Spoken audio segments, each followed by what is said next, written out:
Here. Good to see some familiar faces. My name is Mike Grinthal. I am a housing lawyer at TakeRoot Justice. My colleague Colin Kent-Daggett will be joining us. Should be joining us around 7. He just had a conflict that overlapped with this one. Tonight we're going to be talking about ICE, Immigration Customs Enforcement, and how that could impact uh, how that might impact our organizing, how it might impact our neighbors, our families. And I just want to say a couple things before we start. One, lawyers tend to talk about worst case scenarios, and I'm going to do that tonight. Uh, but that doesn't mean that everything I talk about is likely to happen, or that it's unlikely to happen. Partly, it's very hard to predict what's going to happen these days. And partly it'll be different from scenario to scenario.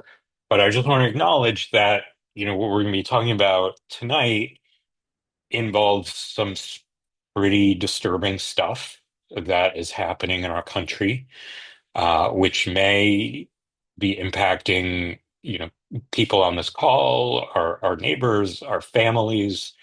Um, And so some of the things we talk about, may may hit close to home.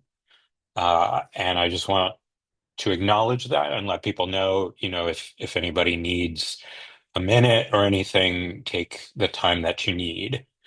But we're also going to be talking about how we can support each other and what we can do to keep on organizing even while this is going on. I'm also going to say I am a housing lawyer. I know the basics of immigration law. I know the rules governing ICE and the Fourth Amendment and our privacy. Um, but there may be questions that come up tonight that get further into the nuts and bolts of immigration law. And if that does happen, I will I'll take the question and I will check with my colleagues whose specialty this is. And I'll try to get back to you with the answers. I also want to say the workshop tonight is not about immigration law in general.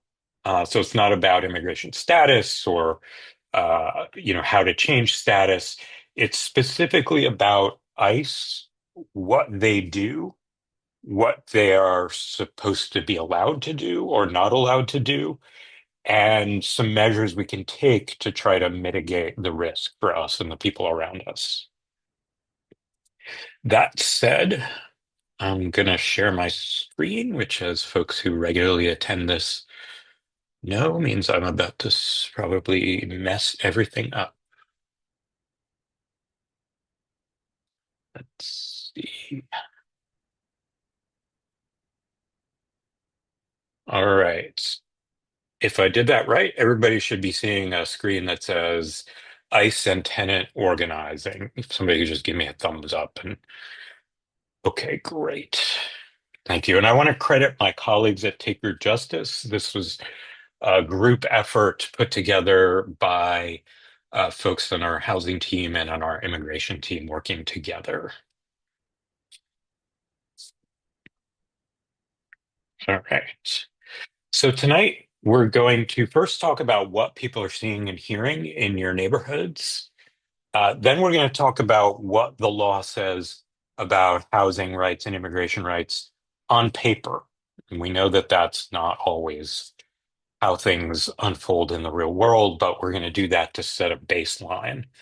Then we're going to talk about best practices to be prepared to to prevent risk. We're going to go through different scenarios where ICE approaches people in private spaces or in public spaces. We're going to talk about what happens after somebody is detained by ICE. We're going to do a little bit at the end about new developments in the law, and then we're going to follow that up with some discussion. If you have questions along the way, if they're clarifying questions, then put it in the chat, and I'll ask the Cooper Square Committee folks to just let me know if somebody does put something in chat, because it's not easy for me to see that while I'm sharing my screen. If you have a question that's not a clarifying question, um, please hold that until the end, because there will be a time for question and answer and discussion. Right.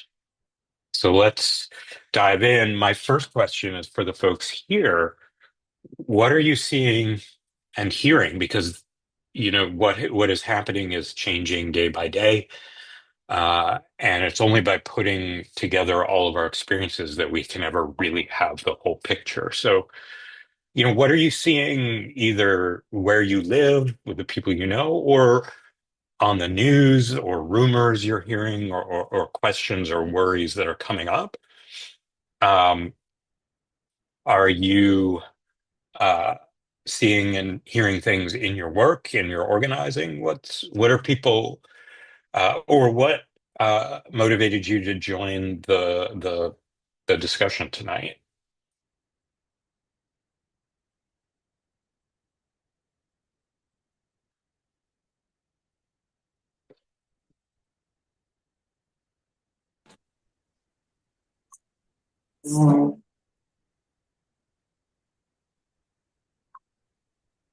Um, so somebody, I think, unmuted. You can go ahead.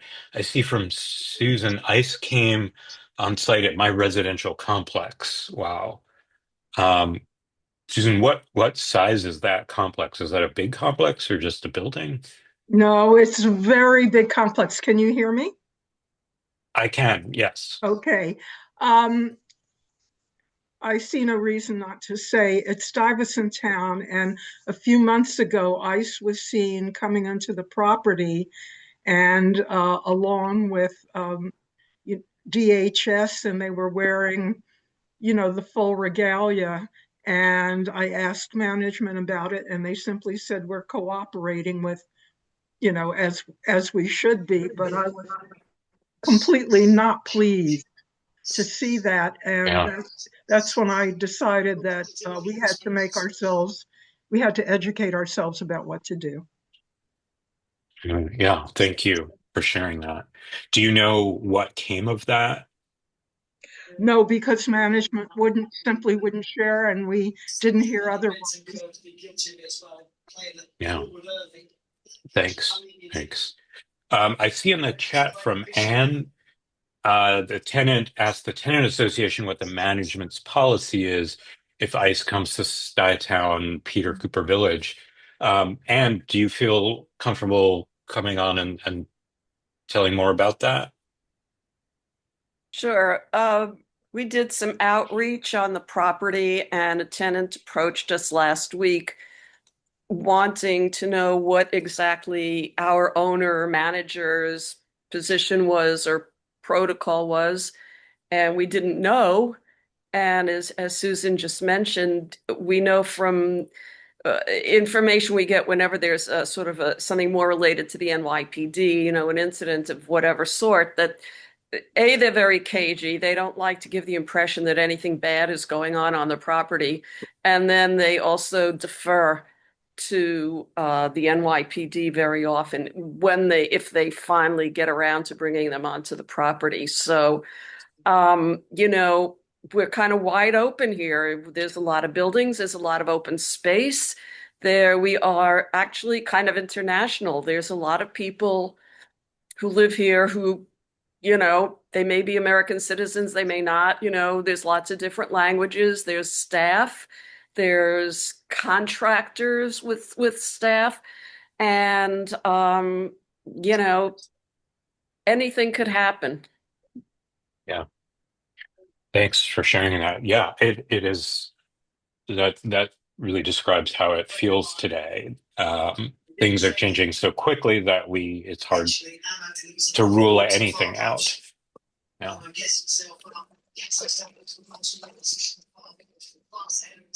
Anyone else? If I could just ask that if people are not muted, if they could mute themselves, because I'm hearing some other voices. Yes, thank you. Yeah, and if folks unintentionally unmute, we can, as hosts of the Zoom call, we can mute folks, but it might take us a minute to find that. Okay. Anybody else? Things you're seeing or hearing or wondering? And it doesn't have to be, actually seeing an ice raid. A lot of what's happening is word is passing. People are asking each other questions. There are rumors. I'm on a Signal chat that has updates about where ICE is spotted throughout New York City. And there was an alert that went out maybe like 45 minutes ago about ICE being present in Bay Ridge right now. So there's a community call for people to make their way there. Um, Okay. so I personally haven't interacted or seen anything in the neighborhoods that I'm in, but I'm aware of the growing presence of ICE in other communities, and I really want to learn more about how I can be a part of disrupting that. Great. Thank you, Serge. Anybody from any of the Cooper Square Committee organizers, is there anything that you're hearing uh, as you're doing your outreach or the tenants that you're working with? I can add something, but I did see that Eileen unmuted. Eileen, did you want to share anything before I? Yeah, hi. Thank you for allowing me to be part of this Zoom. I feel like a lot of social media, I know that a lot of stuff we take it with a grain of salt, but some stuff that we do see and even things that you see in the news, it's very alarming to see what I feel in just like it's not just people being like mistreated. I don't know if that's the right vocabulary, but I do see a lot of stuff and I just want to be familiar and aware um, you know, what can I do to help, you know? And who knows, I may encounter a situation myself. I need to be prepared and able to articulate what vocabulary should I be utilizing if I'm confronted in a negative way, and I don't, Mhm. I understand there's authoritative figures, but we also have to know our rights and we have to know Mhm. how to articulate to be able to protect ourselves. So I just want to maybe kind of brush up, you know? Yeah, Thank you. I think that's really well said, and I hope that what we go over tonight can help you do that. Thanks for joining. Thank you. Anna, do you want to go? And then we'll go ahead with the rest of the presentation. Sure, yeah. I was just gonna say, in my work as an organizer at Cooper Square, I haven't heard a lot of, oh, sorry, I can turn my camera on. I haven't heard a lot of direct encounters with ICE, but I will say I've heard in the other organizing spaces that I'm in, around tenant organizing, that places that have larger undocumented immigrant populations that are doing tenant organizing are hearing tenants say they're afraid to organize because they're afraid their landlord will retaliate by calling ICE. I've heard that tenants are afraid to come into housing court. I know that we've seen people show up to their immigration court proceedings in totally lawful ways and be confronted with ICE in really scary ways. So I think we're hearing that tenants are afraid of those kinds of encounters in housing court as well. And I will say, before working at Cooper Square Committee, I worked at Met Council on Housing, and we actually did have tenants who said that like their landlord or their super had threatened to call ICE on them. So we definitely see lots of intersections with it, which is really scary and sad, and definitely want to learn how to support as best we can and support in ways that encourage people to continue to fight for their rights and organize. Thanks, Anna. Yeah, and we're going to touch on both of those. What happens when landlords threaten to take some kind of immigration enforcement action, and also what the law says and what we're seeing around ICE and the courts. So let's start with what the law actually says, in hopes that that still means something in America, or at least in New York City. So just to get everything straight, uh, in New York, tenants' rights have nothing to do with immigration status. All tenants, all residents of apartment buildings have the right to organize with their neighbors, the right not to be harassed by the landlord, the right not to be evicted in retaliation for exercising those rights. And the New York City Human Rights Law, which is our civil rights law, prohibits discrimination on the basis of actual or perceived immigration status in housing. So a landlord cannot refuse to rent to somebody because they believe or know that they're undocumented. They can't uh, demand additional, make it harder for them to apply, make them submit additional documentation, can evict, threaten, or harass or withhold services from anybody on the basis of their immigration status. And basically, we cannot even ask the immigration status of people who live in their buildings. And so if a landlord does say, I'm going to call ICE on you, that is a violation of New York City human rights law. And that's, for what it's worth, that can be the basis for a complaint to the New York City Commission on Human Rights, which is a whole, I think the New York City Commission on Human Rights could be the subject of a whole other workshop. It's the city agency that's supposed to enforce our anti-discrimination laws. They are very good at doing some things, maybe less responsive on other things.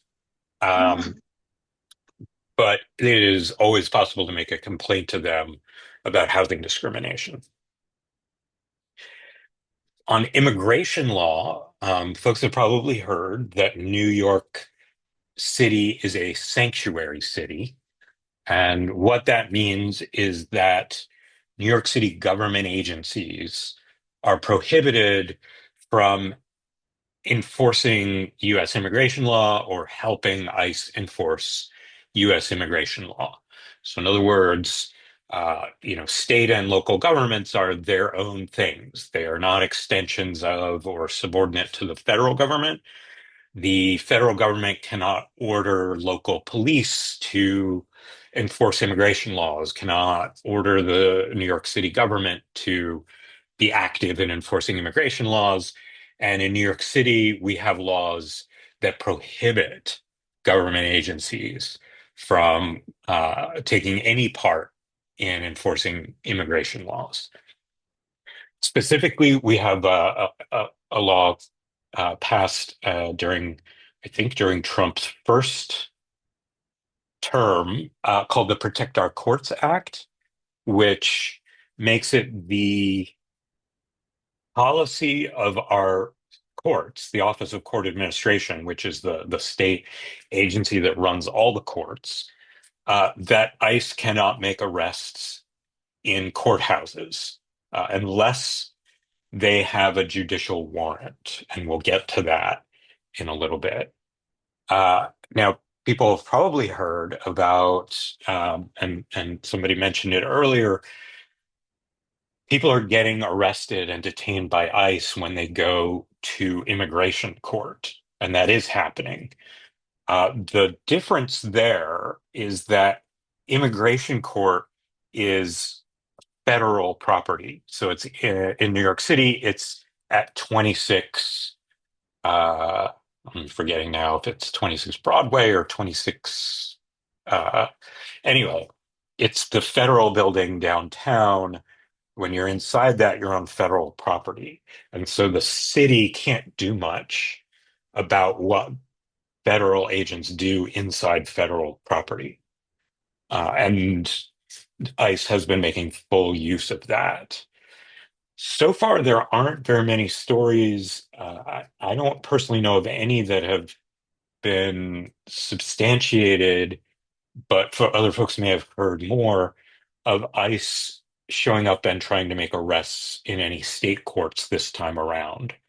They certainly did it in criminal courts and sometimes in Supreme Court during Trump's first term, but they don't seem to be doing it in this term. If they do, the court security and court personnel are supposed to prevent them from doing it. Again, supposed to. More generally, we have a couple of amendments to the Constitution, and these amendments apply to every single person who is inside the United States, whether they are a citizen, a permanent resident, an immigrant with status, an immigrant without status, a tourist. The Fourth and Fifth Amendment apply to everybody. The Fourth Amendment prohibits unreasonable searches and seizures, or more commonly, it's says that law enforcement can't search without a warrant, and they can't take things or detain people unless they have probable cause to believe that that person is committing a crime. The Fifth Amendment says that we have the right not to incriminate ourselves, or the right to remain silent as we know it, and the right to refuse to cooperate with an investigation. So again, those apply to everybody. So now we're going to talk about what unfolds on the ground, what we know of what's happening, how we can be prepared for it, and we'll go over some scenarios and what the law looks like in those different scenarios, and what are the things we can do to try and mitigate risk as much as we can in those scenarios. So when we are preparing, when we're thinking ahead to the possibility of ICE activity where we are, at work or on the street or at home, the first thing to know is to know those rights. Again, I don't think any of us are naive enough to believe that ICE or any law enforcement are always going to follow the law and respect our rights. And rights don't enforce themselves. That said, we only have the rights that we fight for, and we shouldn't give them up beforehand. We should insist on them. There is a number of organizations have published something called a red card. There are different variations of it. What it is, it's a small card about the size of a business card that people can carry in their wallet that lists the basic rights people have when law enforcement approaches them.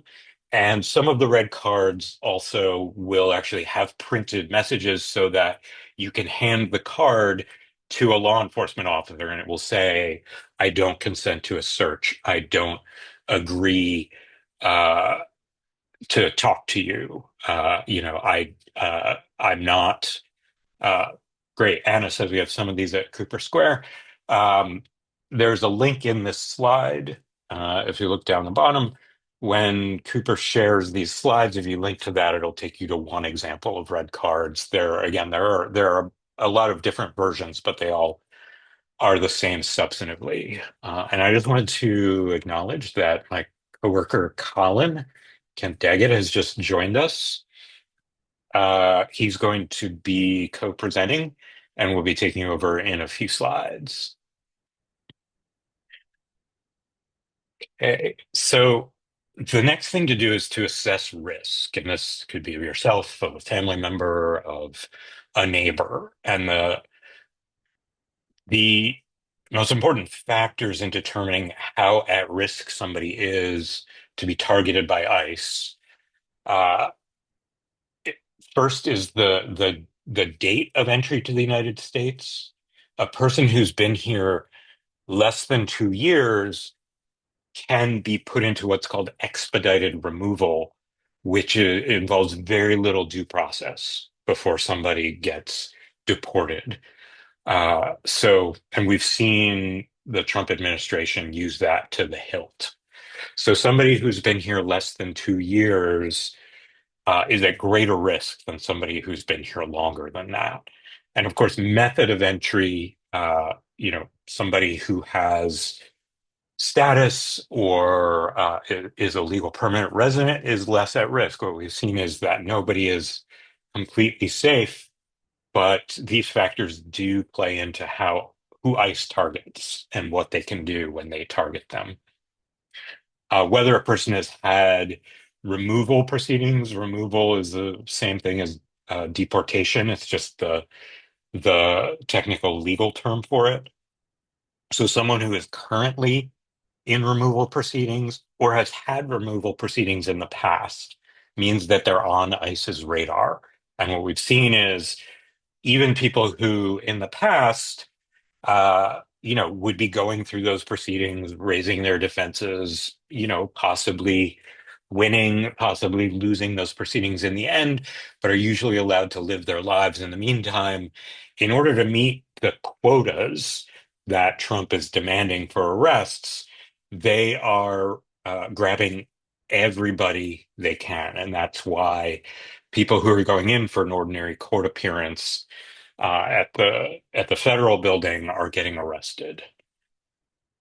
Anybody who has a history of criminal legal system involvement, but especially guilty plea or conviction, those things can make somebody eligible for removal. Not necessarily. Not all crimes make somebody eligible for removal.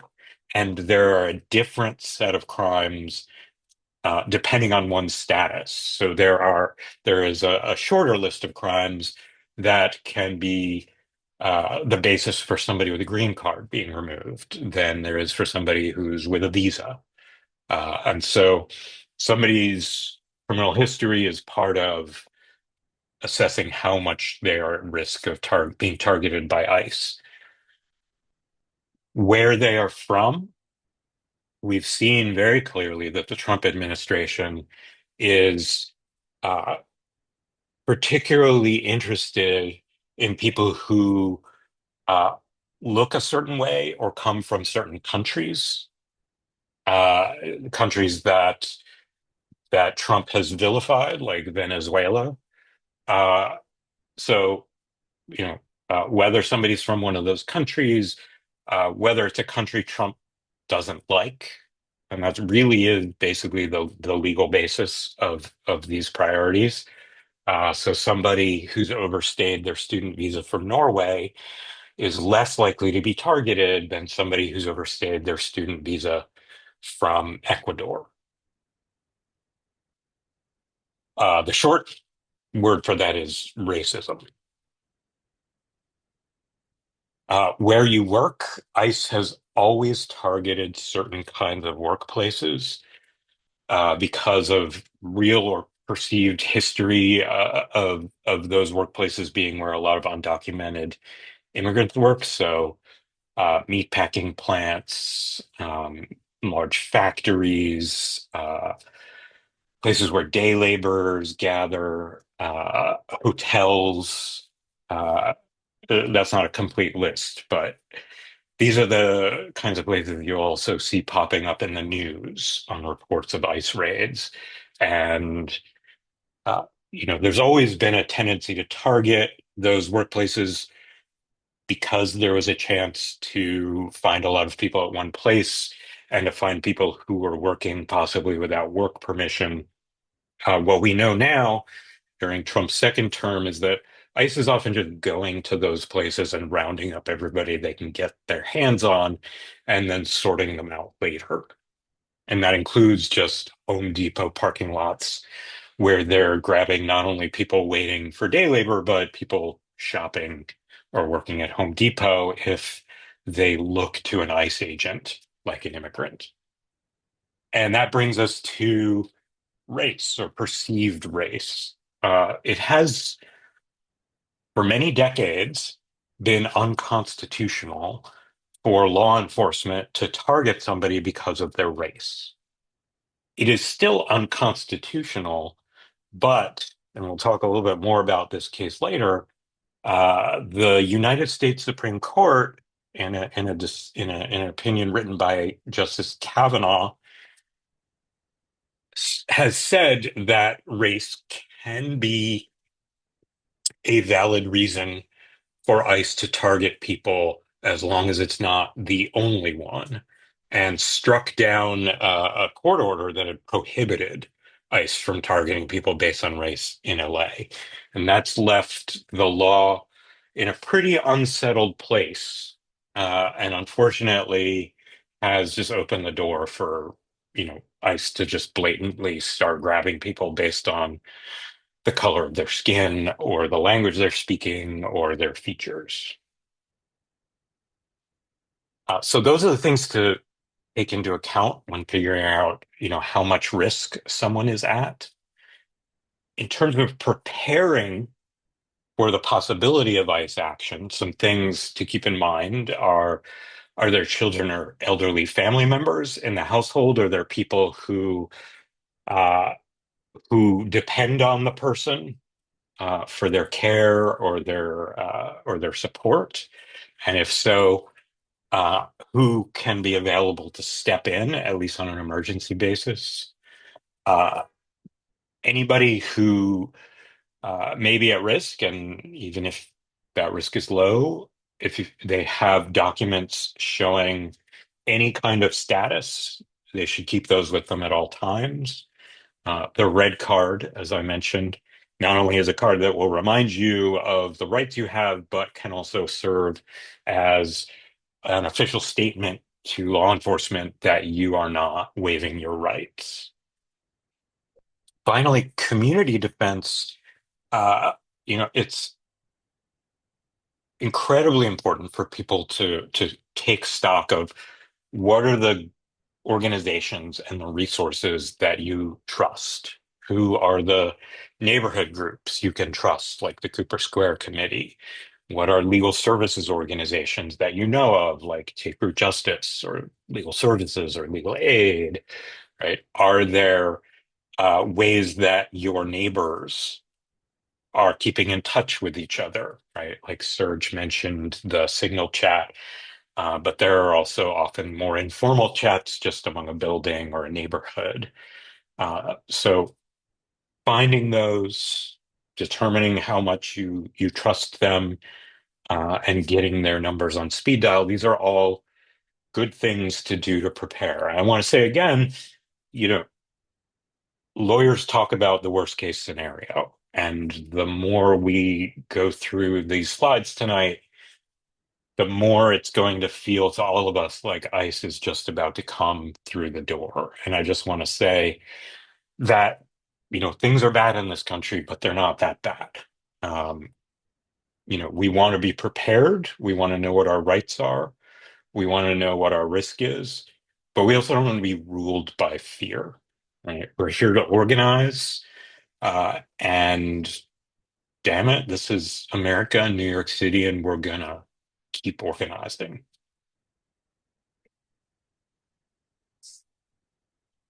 Right. So, uh, all of those things that we just talked about, those are things that vary from person to person, right? There is also a difference, one sec, in where you are. And this is really important because the Fourth Amendment, which we said is our constitutional right to be free of unreasonable searches and seizures, treats different spaces differently. So if you are in a private space, right, like your home or the interior part of a workplace that's only accessible to employees. So, for example, in a restaurant, the seating area is not private, but the kitchen is private. In an office building, the lobby may be public, but the offices upstairs are private. Public space is basically everything else, like the outdoors, the sidewalk in the street, uh, even privately owned public facilities, like I said, like stores and restaurants. Those are public space. And the Fourth Amendment applies differently in those spaces. And I'm going to go into some detail about that in a bit. We're also going to talk about how to identify ICE, how to tell whether it's ICE or some other form of law enforcement. We're going to talk about the word warrant and how ICE uses it to try to trick people into thinking that they have to allow a search. Okay. So the home is a private space, and that includes what lawyers call curtilage, because we just gotta have special words for stuff that already has names. But that's, the parts of the house that are, sort of facing the outside, like the garage and the doorstep or the hallways of an apartment building. So for private space, ICE or any law enforcement needs a warrant from a judge, signed by a judge. Serge is asking, are there visual examples of the different warrants? And yes, we have a slide coming up which is going to show examples of them. And if you're ever in doubt, again, a judicial warrant is signed by a judge. It will have a line at the bottom that says Judge so-and-so and their signature. If there's no judicial warrant, the only other way that ICE can search is if you consent to it, right? ICE uses ruses. That's their word for it. Our word for it might be lies. They're trained to do it. It's part of official ICE training that to try to trick people into letting them into their homes. A really common one is to say that they're local law enforcement. So they will knock on the door and say, we are following up on a report that your identity was stolen. Or we're doing an investigation about a mugging in the neighborhood and we wanted to ask you a few questions. They are legally allowed to do this. And again, they are encouraged to do it. Which is why anytime law enforcement comes to the door, first of all, you have the right not to answer, not to open, not to let them in. If you're trying to decide whether you want to, whether this is actually local law enforcement and you might want to talk to them, no matter who they say they are, ask them to show their ID and their warrant. And when they do that, they will have to reveal what law enforcement they actually are. It actually would cross the line into illegal if, for example, they showed you a fake NYPD badge. If you don't want to talk to them, ask them to leave. Do not consent to a search. Even if you open the door, that does not mean you're consenting to let them in. You can still say, I do not want to let you in. I'm not giving you permission to come in. Public spaces are more vulnerable. So public, again, means, anywhere outside, on the street, in public transportation, in government buildings, in the public areas of private businesses. In those places, ICE and any law enforcement don't need a warrant. They can go in and look around whenever they want. They can stop anybody on what's only called reasonable suspicion, which is a pretty low standard, which basically means they have to be able to say they had some reason for picking the person out of a crowd, that they didn't pick them at random. And again, after the Supreme Court's recent ruling, that can be at least in part based on the person's race. However, when if ICE or any law enforcement stop you, you are not required to tell them your name or show them ID. This goes for the NYPD as well. This is American. We're not required to carry papers or to show them when somebody demands them. That said, not giving name or ID can give law enforcement a basis to hold you longer on the grounds that they have to verify who you are. And of course, if you're driving, and any law enforcement asks you to show your driver's license, you do have to show that in order to show that you're able to drive. But nobody else in the car has to, even though, again, police routinely ask everyone in the car to show a driver's license.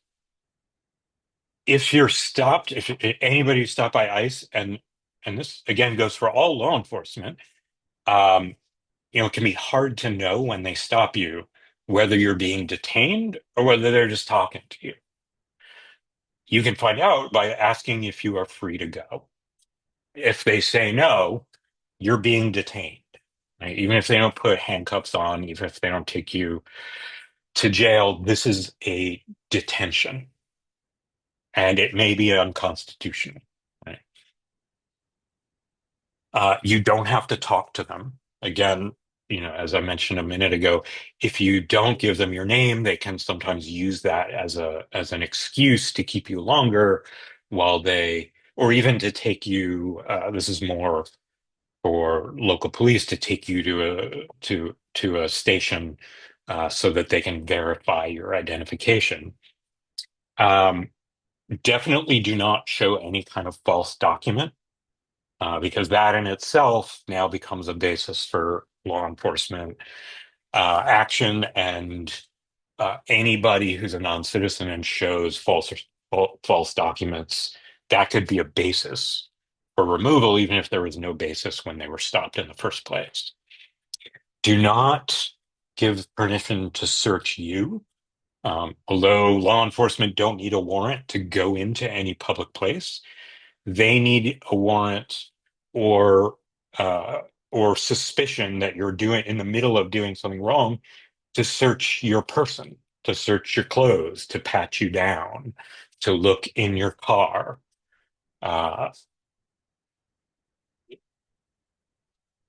If you, and when I say you, I mean also people that people that you work with, are at a workplace. Again, workplaces can be a mix of public and private, right?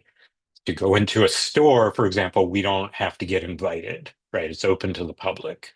But to go into the stock room at the back of the store, we would need permission from somebody who works there. And that's a way to tell which area is public and which is private. So again, ICE can walk into a restaurant and look around if they want. They can walk into the lobby of an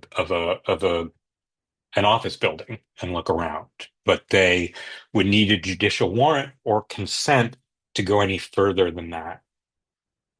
So, in order to preserve the privacy of the private parts of a workplace, it's useful, it's a good idea to put up clear signs, right? Saying, public not allowed back here, private, do not enter without permission, to make it clear that that's a private area. Talk with coworkers, come to an agreement. Nobody's going to agree to let ICE come back here, right? Talk with your employer if you can, knowing that there may be some risks to that. Just to give an example of this, at TakeRoot, at our office, once you go through the front door of our office, you're in a sort of a small waiting room, and there's another door before you can get into the main office.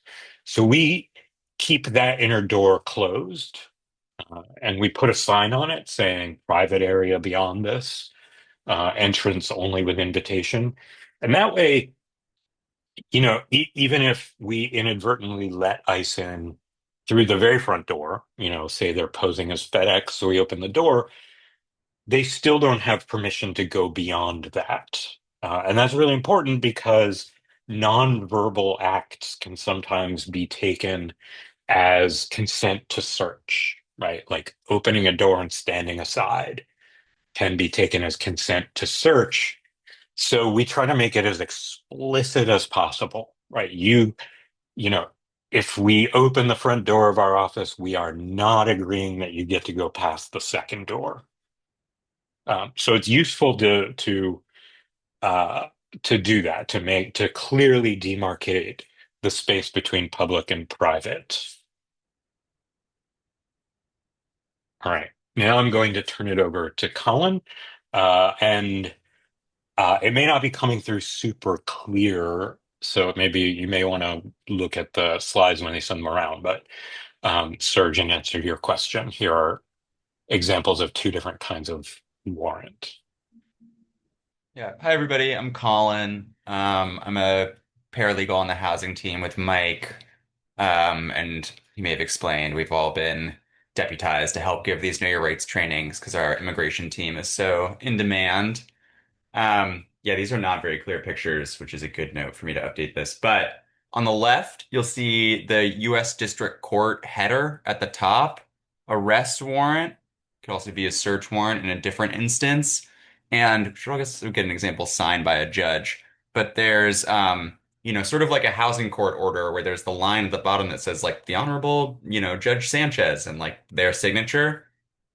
On the right is an example of these like administrative warrants that ICE uses specifically to try to convince people to open the door when they're not legally required to, where it says the word warrant, it says U.S. Immigration Service, but there's no signature from a judge because there's not a criminal proceeding in which they have presented evidence that they need a warrant to go look for something. This is a common tool they use to go fishing for people to allow them access. Anne asked about locked spaces in an apartment building. My understanding, Mike, correct me if I'm wrong, is that all of the common areas of the apartment building are also like the private space of the tenants, unless someone has invited them in. Is that, see you nodding? Yeah, I mean, there can be gradations. Yes, ICE can't enter an apartment building at all without an invitation. If they are let in through the front door, that's consent to them being in the lobby and the hallways. But that doesn't mean they have consent to go another level and go in to apartments or, as Anna's asking, like any locked spaces. If a space is locked, right, we all understand that that means we're not invited to go into it and it's private. If I could Churches just, are private spaces. if I could just clarify for a second. So we have spaces that are accessible only to employees in our buildings.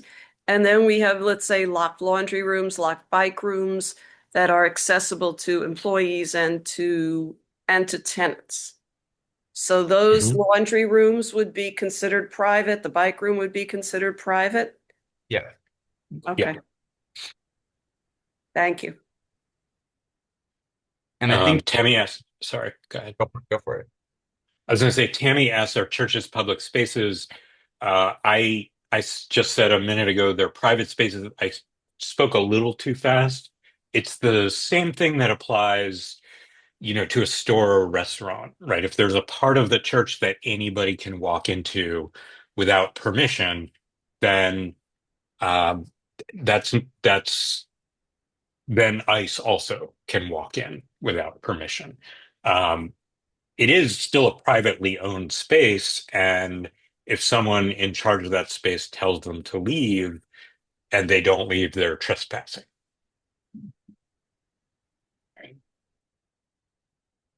I think we can go to the next slide. Um, so in the event that people are detained by ICE, it's helpful to know some of the process of what happens. So initially, people are taken to 26 Federal Plaza for fingerprinting and questioning. That used to be a relatively short stay before being transferred elsewhere if they were being continuing to be held. But as people may have seen in the news, those have been like increasingly longer stays. Um, so it might be like a few days that people are there before they're transferred, if they are going to be held by ICE, to an immigrant detention center in New Jersey or upstate New York or Pennsylvania, or even to Louisiana or all over the country due to lack of beds. Um, Folks if they're supporting someone who's been detained, can start by finding out where they're being detained using the detainee locator website, though it can take a little bit of time for people to show up. And the next steps about intervening in the case that we'll talk about, these are things that can take place over like weeks to years of someone's detention, because these cases, as Mike talked about, can either sometimes go very quickly with very little due process or can drag on for a very long time.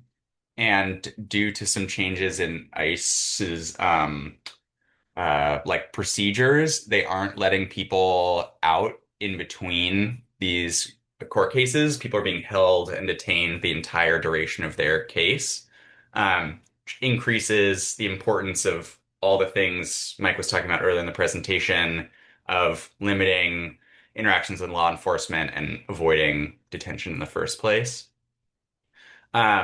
Most important things to do in support of someone being detained is to gather information about their A number is like their number in the immigration system, where they're being detained, um, and things that could help their case if you have the opportunity to intervene, if they have medical problems, if they have reasonable fear of being sent back to their country of origin, if they had a previous case and they think they had ineffective counsel that resulted in a removal order, if they have U.S. citizen family. These are all things to start gathering. And at least in New York, every person detained by ICE who is under 200% of the federal poverty level can receive free representation through the New York Family Immigrant Unity Project. And there's ways to make referrals. Though I was cautioned two things about this by our immigration coworkers. One is that if you hire a private attorney at any point, you will lose the ability to be represented by them, and that you are first evaluated, I think, after your first hearing, which can take a long time to get to. So, given that wait, sometimes people, find a local immigration attorney who's private, who they want to use instead, not knowing that eventually they'll be evaluated for free representation. Um, yeah, obviously, most of the focus of this presentation is about avoiding detention, but important to know what to do in case. So, next slide, please, Mike. We've touched on these things before in the presentation, but these were new developments in like September. They've become, sort of, we've seen how they've played out now, but the Supreme Court case previously mentioned has really expanded the way ICE has been stopping people. Um, you can now be stopped just because of the color of your skin or what language you're speaking if they profile you as, maybe not being from the United States. You still have the Fifth Amendment right to be silent and to not answer questions and to ask for a lawyer. And the exact same rules still apply about needing a warrant to enter private space or needing your consent to enter private space. This is really about like the public stopping and harassing people on the street. The mandatory detention for the duration of the case is what I mentioned about people not being released on bond, and being like free to live their lives while the case takes place in immigration court, but instead being detained the whole time. And these other bullet points are, some worries about like a potential National Guard deployment, but other things that we have seen, like extended detention at 26 Federal Plaza. And I know our immigration colleagues are like closely tracking all of these developments, but these things really all just like heighten the importance of people knowing what their rights are, the importance of understanding the boundaries around private space, and like creating plans of action if some of these things do escalate in the ways mentioned. Next slide, please. So this is our last slide. And was for when we gave a presentation to a bunch of tenant organizers at the Stabilizing NYC Coalition, but I think a lot of them still apply, and are mostly just hoping to hear from you all what you're thinking about how this might impact the work you do in your own buildings or with groups of tenants, And if there's any like doubts you might have or specific questions around, things like how to gauge risk for tenants participating in a protest or how to speak with people where they might not, how to help them gauge risk, but they might not want to share details about their